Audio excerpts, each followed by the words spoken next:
Meron pala tayong hindi alam na alam ni dating Senator Manny Pacquiao. Sabi naman sa inyo, matalino yan eh. Marami palang magagandang programa si Pangulong Bongbong Marcos ayon sa kanya. Pero bago natin panoorin kung ano may yung mga magagandang programa ng ating Pangulo na sinabi dyan ni Manny Pacquiao, may panoorin muna tayo. Ito. Magagawa, mahal mo na. Ba't adan? Ba't adan? Galing ni Senator Manny Pacquiao dyan. Yung pinagtatawanan ka na, tuwang-tuwa ka pa. O eto, panoorin po natin kung ano po yung mga sinasabi ni Senator Manny Pacquiao dyan na programa ng Pangulo, mga magagandang... O basta ito na yan. Ito yung video. Ano nang nangyari? Bakit tayo nagkahiwa-hiwalay? Bakit tayo nag-aaway-away? Kung sinong nakaupo, may mga kumukontra. Ang programa ng ating Pangulo ay napakaganda. Doon sa bagong Pilipinas po, kasama po doon, ang isa sa nagustuhan ko, yung sustainable livelihood. Sustainable livelihood at saka pabahay. Alam niyo po, bago ko ituloy yan, topic na yan, gusto ko lang po sabihin sa inyo na ako'y natutuwa at masaya dahil sa naiambag kong karangalan sa ating bansa at ang bansang Pilipinas.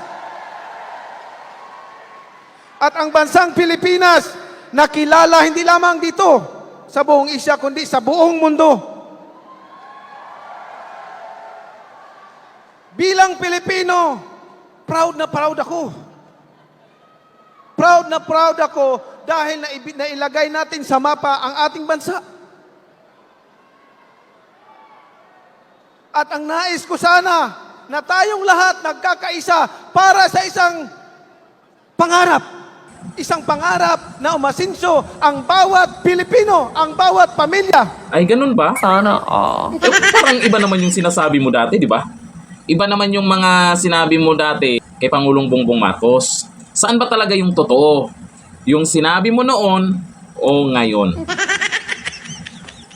Yung totoo, Senator Manny Pacquiao o dating Senator Manny Pacquiao. Eh paano kami maniniwala sa pinagsasabi mo na iba-iba yung paninindigan mo? Paano kami maniniwala dyan sa pinagsasabi mo na kung saan iba noon, iba ngayon? Anong meron, Senator Manny Pacquiao? Alam nyo, may mga boboto pa naman dito kay Senator Manny Pacquiao. Maraming natulungan to. May nag-idolize din dito dahil magaling nga sa boxing. Kahit ako, idol ko po yan sa boxing. Maraming natulungan, mahilig magbigay yan. Sana Diba? Pero pagdating sa pagkasenador, nasubukan na natin yan. Alam na natin ang galawan yan. Ang daming magagaling na senador ngayon na tumakbo. Ang daming magagaling na tumakbong senador ngayon.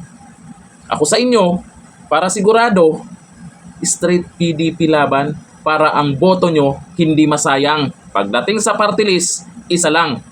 Number 94 lang yan. Hanggang dito na lang. Thank you. Bye-bye.